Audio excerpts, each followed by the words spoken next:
जो बहू का नहीं हुआ वो बिहार क्या क्या होगा, इस तरीके से लगातार पोस्टर बार देखने को मिल रहा है। यहाँ पर देखिए कि तमाम पार्टियों का ऑफिस है, बीजेपी हो, आरजेडी हो, जेडीयू हो, तमाम पार्टियों का ऑफिस है। और यहाँ पर जो है कई जगह पर इस तरीके से बैनर लगा हुआ है जनसुराज का। और जनसुराज जो है कहीं ना कहीं जो है यादव परिवार को आगे कर रही है। और यादव को देखिए कि यहाँ पर जो है अपर्णा यादव का एक बैनर लगा हुआ है, जो बहू का नहीं हुआ वो बिहार का क्या होगा, बिहार तो अब जनसुराज का होगा। और इस तरीके से कई जगहों पर ऐसा बैनर लगा हुआ है और बैनर से अब पोस्टर बार किया जा रहा है। जनसुराज को महज 2 दिन बचा हुआ है पार्टी लॉन्च होने में। और 2 दिन बाद जो है पार्टी लॉन्च होगा, यानी कि 2 अक्टूबर को जो है जनसुराज अपने पार्टी को लॉन्च करने वाली है। उससे पहले जो है जगह जगह पर इस तरीके से जो है अपर्णा यादव का जो बैनर देखने को मिल रहा है, वही अपर्णा यादव जो इससे पहले भी पोस्टर लगाई थी और उसमें ये लिखी थी, लालू परिवार के ऊपर टिप्पणी की थी कि लालू परिवार सिर्फ अपने परिवार का ही आगे बढ़ाती है और अपने परिवार के बारे में ही सोचती है, ना कि दूसरे परिवार के बारे में। यादव को जो है वो आगे बढ़ने नहीं देना चाहती है। इस तरीके से बैनर लगा करके लोगों के बीच में रखी थी और पोस्टर बार की थी। अभी इस बार का जो बैनर इनका है इसमें साफ साफ लिखा हुआ है, जो बहू का नहीं हुआ वो बिहार का क्या होगा, बिहार तो अब जनसुराज का होगा।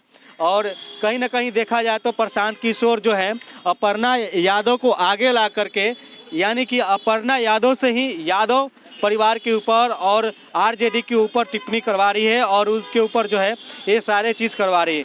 तो 2 अक्टूबर को पार्टी लॉन्च होने वाली है, उससे पहले जो है यहाँ पर ये सारे चीज़ देखने को मिल रहा है। मेरी अपनी सलाह है कि एक बार ऐसे पढ़े लिखे और उचित व्यक्ति को मौका देना चाहिए।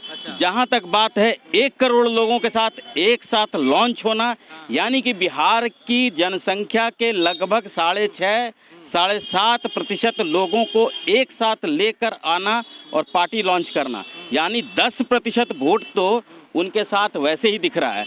तो मैं किसी की तरफदारी नहीं करता हूं, लेकिन पढ़े लिखे व्यक्ति को, प्रशांत किशोर को मौका मिलना चाहिए। इस पोस्टर के बारे में आपका क्या ख्याल है? नहीं, यह तो एक राजनीतिक तरीके से बताई गई बात है। और जो बता रहे हैं कि अपर्णा यादव और जो बहू का नहीं हुआ बिहार का क्या होगा, हर परिवार की अपनी परेशानियां हैं, हमारे आपके परिवार में भी रहती होंगी। उसका एक राजनीतिकरण किया गया है, वो एक अलग ही मुद्दा है। जहां तक बिहार में अच्छे प्रशासन देने की बात है, मुझे लगता है कि वह सक्षम होंगे। ऐसा किया ही जाता है राजनीति में, इसमें कोई परेशानी की बात नहीं है। क्या नाम हुआ आपका? मेरा नाम दीपक रंजन है। कहाँ के रहने वाले हैं दीपक रंजन जी? हम पटना के रहने वाले हैं। पटना कभी कभी आते हैं।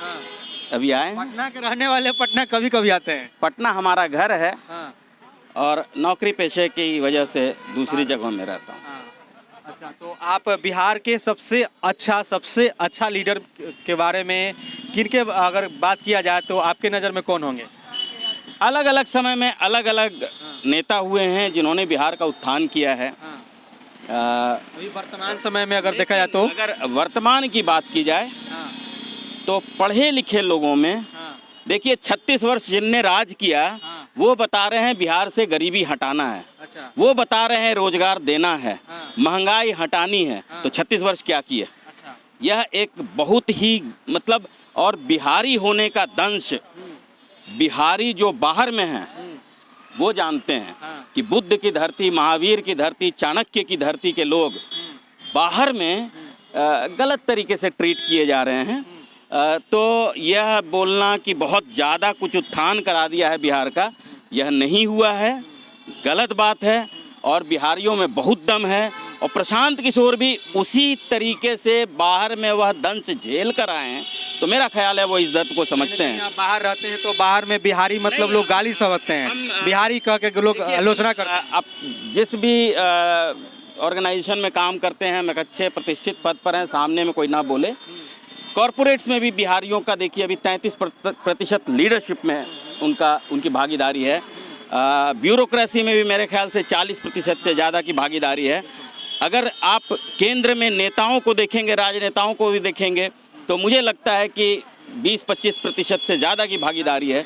तो बिहार में टैलेंट है, परंतु अभी के समय में उस टैलेंट का सही उसको दिशा देने में सक्षम होंगे प्रशांत किशोर, मुझे ऐसा लगता है उनका साथ देना चाहिए। बाकी जितने लोग हैं इन्होंने सब ने परिवारवाद किया है, सब ने गलत काम किया है। और मुझे ये बोलने में इसलिए भी भय लग रहा है कि पता नहीं यहाँ से जाने के बाद क्या हो। इतनी खराब स्थिति रही है 90 के दशक में, 2000 के दशक में, तो भय का माहौल रहा है। हम लोग जब बड़े हुए हैं तो ईश्वर करे कि एक कोई भी जीते, बिहार प्रगति के पथ पर बढ़े और बिहार को एक फिर से वापस सम्मान मिले। चाणक्य की इस धरती को, अशोक की इस धरती को, महावीर और बुद्ध की इस धरती को फिर से सम्मान मिले। और मुझे लगता है कि प्रशांत किशोर कर सकते हैं। बहुत धन्यवाद मेरे साथ जुड़ने के लिए, थैंक यू। Thank you. चलिए, तो देखिए इस तरीके से बैनर पोस्टर लगा हुआ है और ये यहाँ पर मुझे मिल गए थे जिनसे अभी बातचीत कर रहे थे। और अपर्णा यादव जो है लगातार पोस्टर बार करते नज़र आती हैं। पिछले बार भी जो है पोस्टर बार की थी, यानी पोस्टर लगा करके जो है तंज कसी थी। बाकी इसके बारे में आपको क्या ख्याल है, आप क्या कुछ कहना चाहते हैं, आप अपना राय विचार जरूर दीजिएगा। आप देख रहे थे CK TV इंडिया न्यूज़। नमस्कार, जय हिंद।